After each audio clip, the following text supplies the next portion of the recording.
Bonjour, je vais vous parler du bail rural environnemental. Alors en fait, le bail rural environnemental n'existe pas en tant que tel.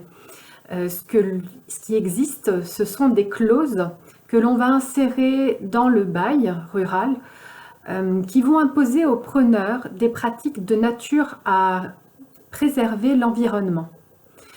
Donc on va être sur un bail classique, soit à ferme de 9 ans, soit un bail à long terme de 18 ans ou 25 ans, dans lequel on va rajouter ces clauses.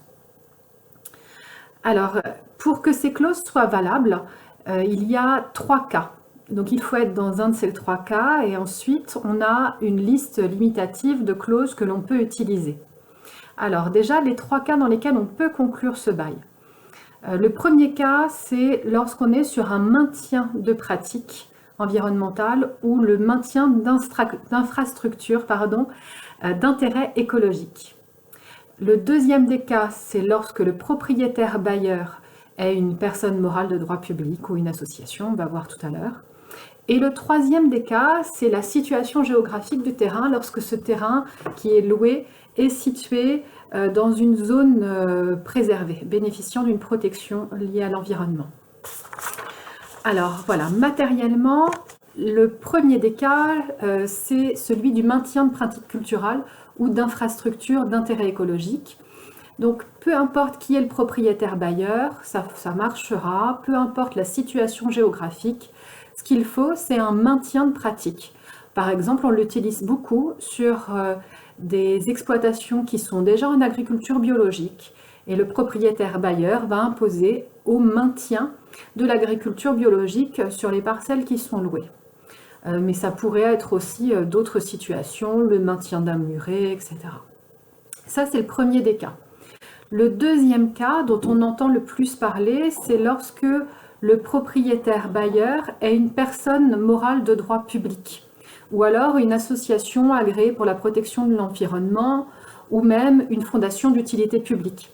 Donc c'est dans ce cadre-là que des collectivités locales vont conclure des baux environnementaux, même si je vous ai dit que ce terme était un peu abusif. De la même manière, Terre de Liens, quand ils vont investir, ils vont louer à un jeune avec un bail rural environnemental. C'est en fonction de cette règle-là, de ce deuxième cas. Et maintenant, le troisième cas, c'est lorsque les terrains sont situés dans un périmètre de protection particulier, de protection de l'environnement particulier. Alors, la liste est assez longue en fait. C'est évidemment les zones Natura 2000, les zones humides, les bords des littoraux, les réserves naturelles, mais aussi tous les terrains situés dans les parcs naturels régionaux, tous les PNR, mais aussi les zones de captage, de protection de captage d'eau potable, les zones d'érosion, les trames vertes et bleues. Voilà, la liste est assez large et donc dans toutes ces situations, qu'on soit un propriétaire privé ou un propriétaire de droit public, on va avoir le droit de conclure ces clauses. Après, il y a la liste des clauses qui sont possibles. Alors, parmi ces clauses, il y a le non-retournement des prairies, la création ou le maintien justement de surfaces en herbe.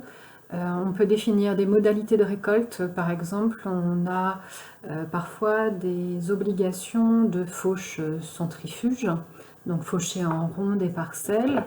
On peut avoir le fait de devoir ouvrir des milieux qui sont embroussaillés.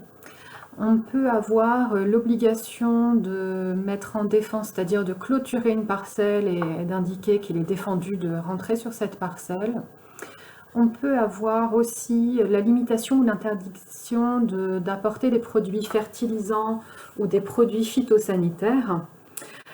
On peut aussi avoir l'obligation de maintenir des couverts, par exemple des couverts végétaux sur des périodes, ou d'implanter ou de maintenir de nouveaux couverts. On peut aussi avoir comme interdiction celle de faire de l'irrigation ou de réaliser des drainages. Il peut y avoir des clauses aussi sur les zones inondables, en fait, les modalités de submersion. On peut aussi insérer des clauses sur la diversification de l'assolement, imposer plus de rotation. On peut aller dans le détail sur la création ou l'entretien des haies, des talus, des bosquets, des arbres isolés, des mares, des fossés, des terrasses, des murets.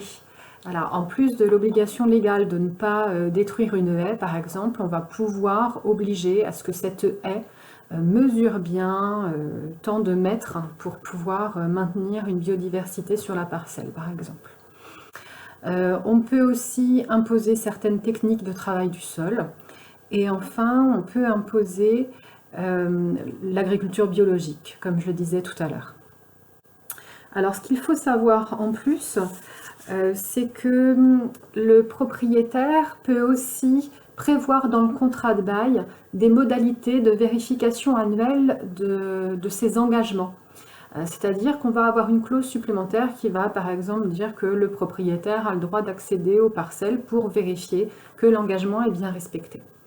Et alors ce qui est très important dans tout ça, c'est la sanction du non-respect de ces clauses environnementales.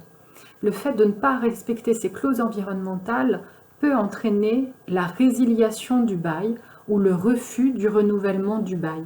C'est-à-dire que le propriétaire bailleur a une vraie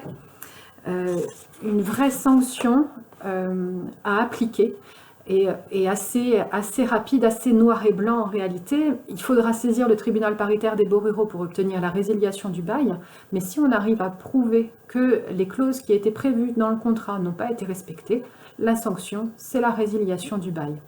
Voilà, là on redonne du pouvoir au propriétaire bailleur vis-à-vis de l'utilisation de sa propriété, des conditions d'utilisation de sa propriété.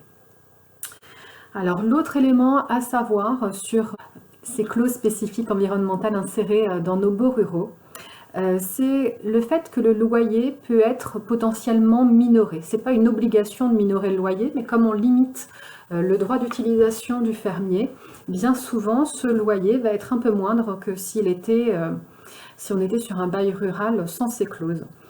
Et donc ce qui est prévu par la loi, c'est que le loyer minimum peut ne pas être respecté. Vous savez, sur les baux ruraux, on doit respecter l'encadrement du loyer entre un minimum et un maximum qui est fixé par arrêté préfectoral dans chaque département. Par exemple, dans le département de l'Indre, le minimum cette année, 2020-2021, c'est 35 € par hectare pour un bail de 9 ans. Et bien là, si on insère des clauses environnementales dans notre bail rural, on pourra avoir un loyer inférieur à 35 € hectare si propriétaire et locataire en sont d'accord à la conclusion du bail.